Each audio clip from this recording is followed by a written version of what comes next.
So in this video, we're going to build on our knowledge of linear functions, and we're going to do an example that relates to a real life situation. And this is really where math can be fun, and we can see how applicable it is to real life. So let's look at this equation, this function, c of x equals 52x plus 100.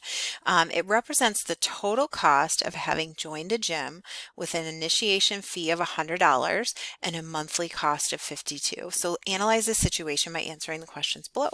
So A, what is the meaning of the variable x? And so really here we have to look at the problem, and we have to rely on what we're being told here. So if it says that it represents the total cost of having joined a gym with an initiation fee, well, C then is going to be our cost. X is going to be a function of, the cost is going to be a function of time. And so we're told that the monthly cost is 52. So that's the key there. This, where it says monthly, that's really the part that tells us that the variable X represents the number of months since joining the gym.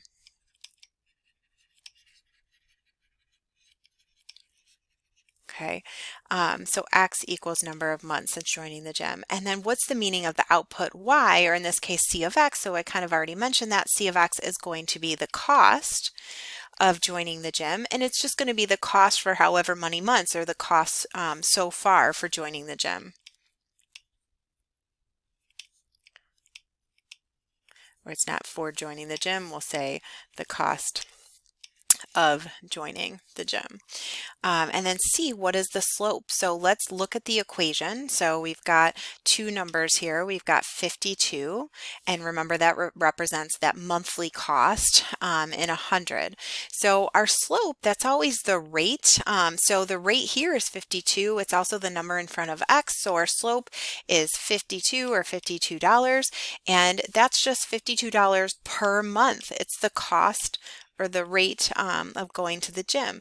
And then what's the y-intercept? So that's the initial fee. So the y-intercept is $100, or as an ordered pair, 0, 100, and that's just the initiation fee.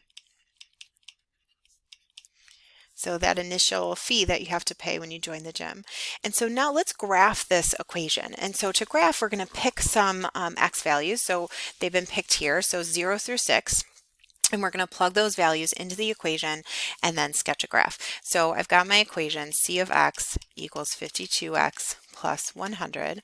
And so I'm going to just plug in these values. So if x is 0, we have 52 times 0 plus 100. So that's just going to give us 100. So when x is 0, y is 100, or c of x is 100, the cost, which makes sense, because that's like saying if you haven't been to the gym, if you haven't spent any number of months at the gym, it's going to be $100, because that's just that initial fee. So now what happens if we've been at the gym for 1 month? How much does that cost? So $52 times that 1 month plus that initiation fee of 100. So that's $152. And then x equals 2. So $52 times 2 months plus $100. And so that's going to be $204. Okay, x equals 3. So $52 times 3 plus 100. I use a calculator for this one. And we've got 256. The other thing you can notice is that as we're going up per month, it's just $52 more. So that slope of 52 is showing here, because our total monthly cost is just going up by $52 each month. Though we could actually use that pattern if we wanted to, but I'll continue this way. So $52 times 4 plus 100. Now we have $308. Okay, and then I'll just fill in the rest here. So we've got 360. We could add 52 to that, and then add 52, and then we've got 412. So again, I just quickly, just to finish the last two, I just added that 52, which is the extra monthly cost, which is just kind of a quick way to keep going. So now that we have all of our values, I'm going to label the graph. And so the x value is the number of months. And since I've chosen x values from 0 all the way to 6, I'm going to start at 0 and label these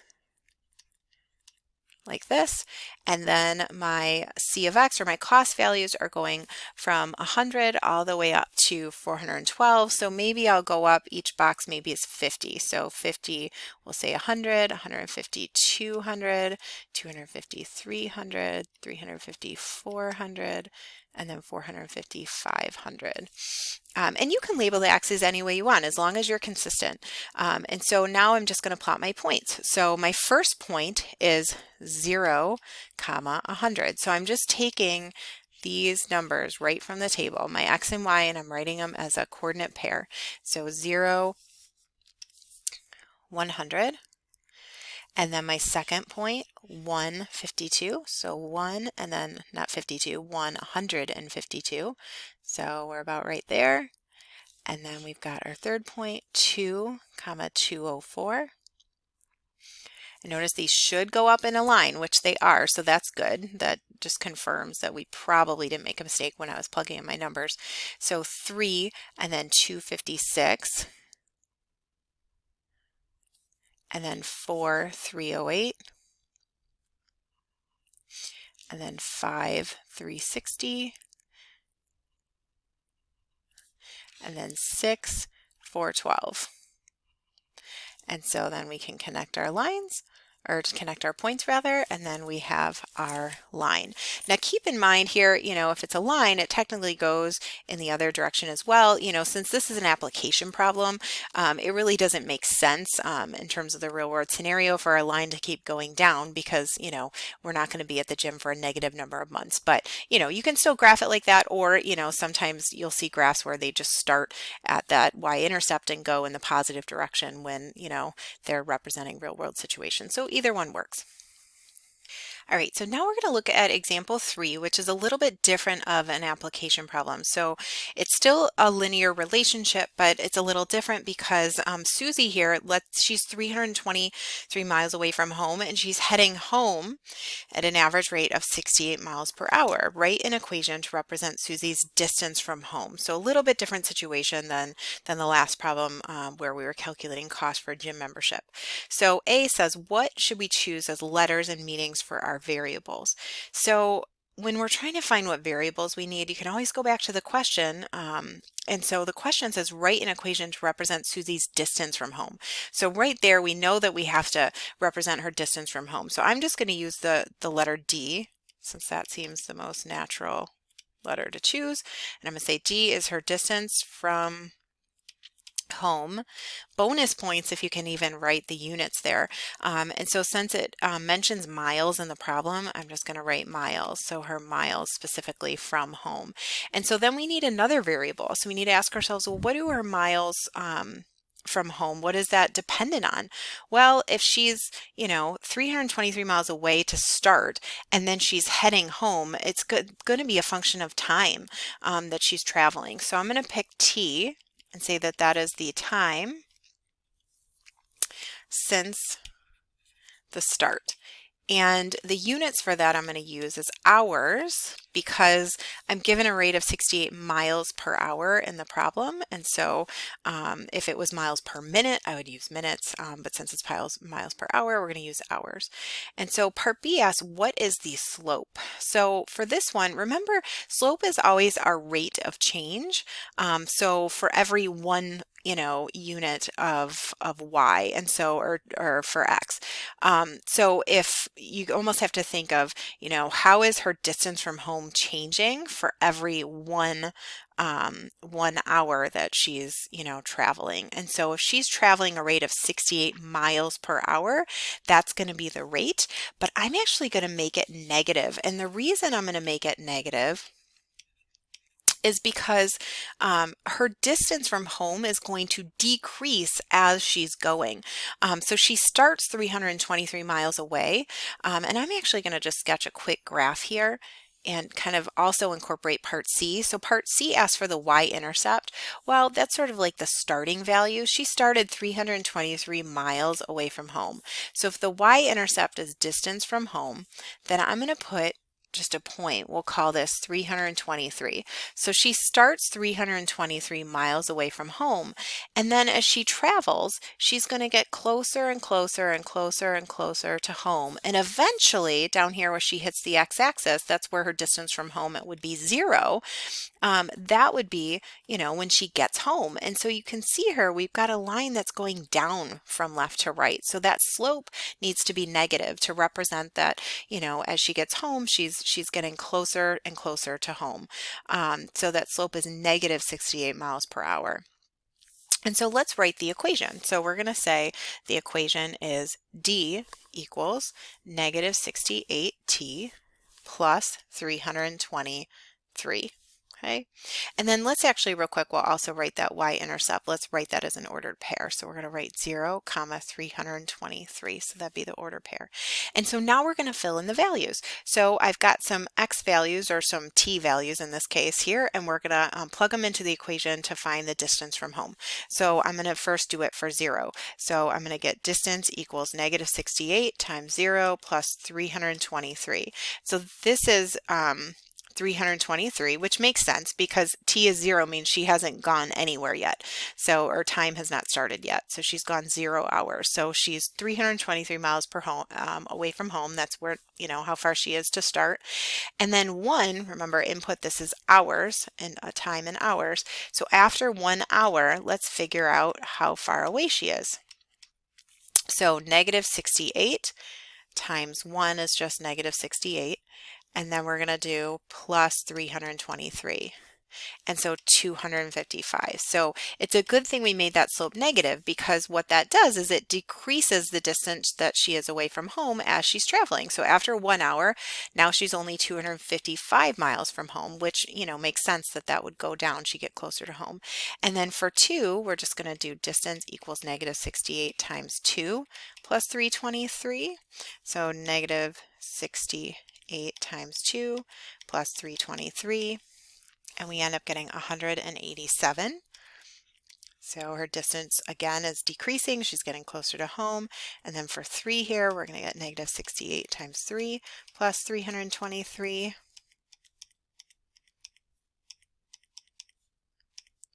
So we get 119. And so now let's figure out after 4 hours of traveling. So negative 68 times 4 plus 323. We're at 51. So notice after 4 hours of traveling, she's getting, quite close to home. She's only 51 miles away from home there. And then last, we'll check out 5. So negative 68 times 5 plus 323. So negative 68 times 5 hours plus, whoops, wrong button. Go back here.